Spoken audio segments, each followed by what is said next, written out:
Dentro del Plan de Empleo de Cruz Roja Española en Baleares, se viene desarrollando el Programa Operativo de Empleo Juvenil, cofinanciado por el Fondo Social Europeo, que cuenta con proyectos formativos y de orientación laboral dirigidos a jóvenes entre los 16 y los 29 años, con escasa cualificación y poca o nula experiencia laboral.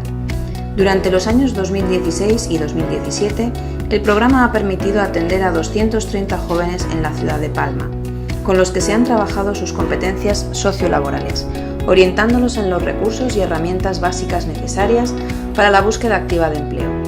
También han recibido formación teórico-práctica en especialidades clave dentro del mercado de trabajo balear.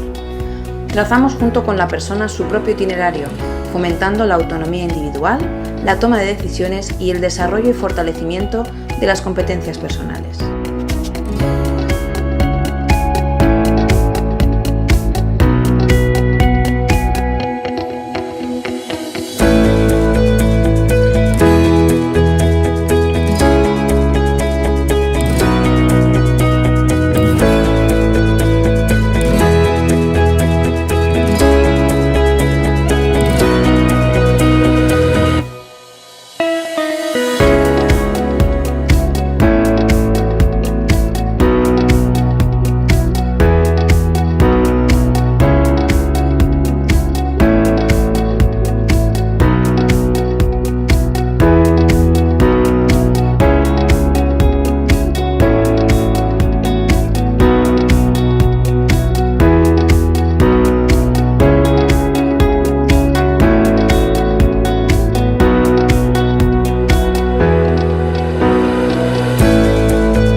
Me llamo Aitor y actualmente estoy realizando la formación de operaciones básicas de bar y restaurante en Cruz Roja.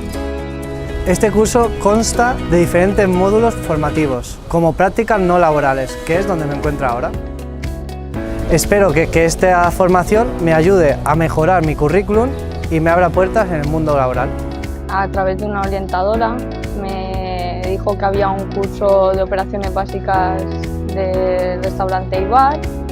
Yo nunca había trabajado de camarera, pero sí atendiendo al público y bueno, vi una oportunidad de poderme formar y de encontrar un trabajo y que no.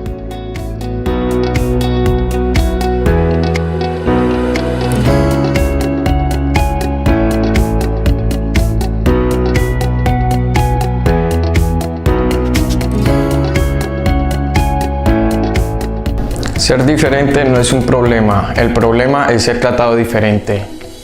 Mi cara no es mi currículum. Sin prejuicios todos ganamos. No te fijes en mi edad, fíjate en mi potencial. Trabajo mi marca personal. Trazo mi ruta y sigo mis objetivos. Empléate con Cruz Roja. Cruz Roja me ha ayudado y a ti también te puede ayudar.